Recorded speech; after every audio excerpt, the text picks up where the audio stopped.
পেপাতি ৰহে দৈ পেপাতি ঐ কলি দৈ মহৰে ঐ শিক বজালে বজাবা ভালেকৈ বজাবা ঐ ফুলামকৈ বিহুৱান দিম ককা মোৰ ঢুলীয়া আইতা আছিল নাচনী ঐ মেৰি আই পিন্ধি চিলৈ ৰিহা সেইখনি ৰিহাকে মেৰি আই পিন্ধিলো ঐ আইতাই মৰমত দিয়া বহুত ধুনীয়া গাইছা নামটো কি তোমাৰ মোৰ দত্ৰিমা প্ৰীতম ঘৰ ইয়াতে নে ওচৰতে থাকোঁ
মোৰ নাম সঞ্চিতা গায়ন বিহু প্ৰথমবাৰ নাচিছানে নাই আগতে নাচিছোঁ কেনেকুৱা লাগিছে বহুত ভাল লাগিছে ছাৰে বহুত ভালকৈ ফ্ৰেণ্ডলি এনভাইৰমেণ্টত শিকায় বহুত ভালকৈ শিকায় চবকে ন'টিচ কৰে এণ্ড অল ভাল লাগিছে বিহুটো এবাৰ আৰু ক'ত ক'ত নাচিবা নাজানো স্কুলত নাচিম চান্স পালে অঁ ফূৰ্তি লাগি আছে মনত অঁ সকলো অসমবাসী ৰাইজক অসমীয়া নৱবৰ্ষ তথা ৰঙালী বিহুৰ আগতীয়াকৈ হিয়াভৰা শুভেচ্ছা জ্ঞাপন কৰিছোঁ আৰু আপোনালোককো DY আৰু ND24 সকলো পৰিয়ালবোৰক ধন্যবাদ জ্ঞাপন কৰিছোঁ আপোনালোকে আমাৰ অনুষ্ঠানলৈ আহিছে আৰু বিশেষকৈ ভাল লগা অনুষ্ঠান হৈছে এখন নৃত্য স্কুল এখনে এই অনুষ্ঠানটো আয়োজন কৰিছে উপাসনাচ নামটোৱে বৰ ধুনীয়া উপাসনাচ নৃত্য বেচিকেলি এইখন স্কুলত শিকোৱা হয় আপোনাৰ ভাৰতনাট্যম কিন্তু বাইদেৱে প্ৰত্যেক বছৰে এই স্কুলখনৰ নামত এখন বিহু কৰ্মশালা আয়োজন কৰে আৰু সেইখনত মই প্ৰত্যেক বছৰে মই প্ৰশিক্ষক হিচাপে থাকোঁ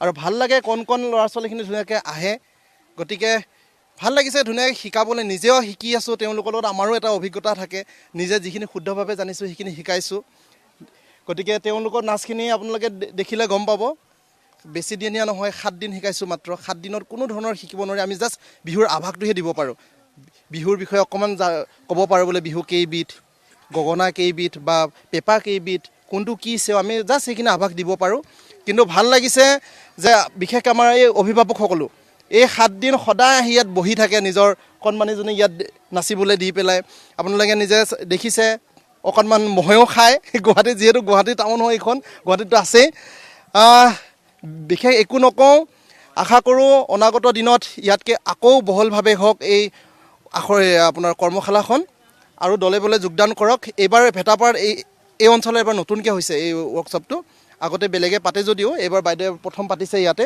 আশা কৰোঁ অহা বছৰলৈ আকৌ আমি ৰাইজৰ সহযোগিতা কামনা কৰিছোঁ কৰ্মশালা আচলতে আমি প্ৰতি বছৰে পাতি আহিছোঁ। যোৱা 7 বছৰ হৈ গ'ল আমাৰ অনুষ্ঠান। এভৰি ইয়েৰ আমি কৰ্মশালা কৰোঁ। বিহুৰ আগে আগে কৰা হয়, কাৰণ বিহু শব্দটোত অসমীয়া সকলো মানুহে প্ৰাণ পাই উঠে। গতিকে ল'ৰা ছোৱালীখিনি এইখিনি সময়ত পৰীক্ষাও শেষ হয়। গতিকে তেওঁলোকে এটা এনেকুৱা ধৰণৰ এটা আখৰাত যদি তেওঁলোকে ব্যস্ত হয়, তেওঁলোকেও ভাল পায় আৰু এটা আমাৰ নিজৰ বস্তুটো আমি শিকিব পাৰোঁ, চবতকৈ ডাঙৰ কথা। আৰু মই বিহুৰ কৰ্মশালাৰ লগতে আৰু অন্য কৰ্মশালা আমাৰ যি লোকনৃত্য, বড়ো, ৰাভা বা এনেকুৱা জনজাতীয় নৃত্য কৰ্মশালা আমি কৰোঁ। আৰু জুলাই মাহত আমাৰ ভাৰতনাট্যমৰ কৰ্মশালাও হয়, যিহেতু মই বেচিকেলি সত্ৰীয়া আৰু ভাৰতনাট্যম ডান্সাৰ। গতিকে এইবাৰ আমি কৰ্মশালাত ৰূপজ্যোতিক মাতিছোঁ, আৰু প্ৰতি বছৰে ৰূপজ্যোতি কোঁৱৰ থাকেই আমাৰ লগত। কাৰণ শিকোৱাখিনিৰ ক্ষেত্ৰত মই সদায় ৰূপজ্যোতি কোঁৱৰক মানে মনে প্ৰাণে মানে এটা হেঁপাহ থাকে ন, তেওঁৰ পৰা শিকিলে যাতে আমাৰ ল'ৰা ছোৱালীখিনিয়ে মানে উপকৃত হ'ব বুলি অনুভৱ হয়। গতিকে এইবাৰো তেনেকুৱাই হৈছে। 7 দিনত আমাৰ একদম 4 বছৰ বয়সৰ পৰা ইফালে 20 বছৰ 22 বছৰ ছোৱালীও মানে পাৰ্টিচিপেট কৰিছে। গতিকে আমাৰ এইবাৰ যিহেতু ভেটাপাৰাত পাতিছোঁ বহুত কম, তথাপিও 25গৰাকীয়ে জইন কৰিছে। প্ৰতি বছৰ আমি ডাউন টাউনত পাতোঁ, মই যিহেতু তাতেই মোৰ নিজৰ স্কুল আছে। কিন্তু এইবাৰ আমি এটা খুব ভাল লাগিছে যে আমি বৰসজাই হাইস্কুলখনত পাতিব পাৰিছোঁ, যিটো মুকলি কৰিব পাৰিছে কাৰণে সিহঁতে এটা পৰিৱেশটো অলপ বেলেগ ধৰণে পাইছে। সদায় আমি ৰুমৰ ভিতৰত বন্ধ হৈ থাকোঁ। গতিকে মুকলি আকাশৰ তলত ধুনীয়াকৈ যেতিয়া এই কৰ্মশালাখন আয়োজন হৈছে, আৰু অভিভাৱকৰ পৰাও আমি সহায় সহযোগ পাইছোঁ।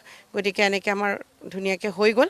আজি আমাৰ 7 নম্বৰ দিন, আৰু আজি এই অনুষ্ঠান ইয়াতে আজি আমি সামৰিম। আৰু তাৰপিছত আৰু 2-3খনমান তেওঁলোকক মঞ্চ দিবলৈ মই চেষ্টা কৰিম। চাওঁ কি হয়।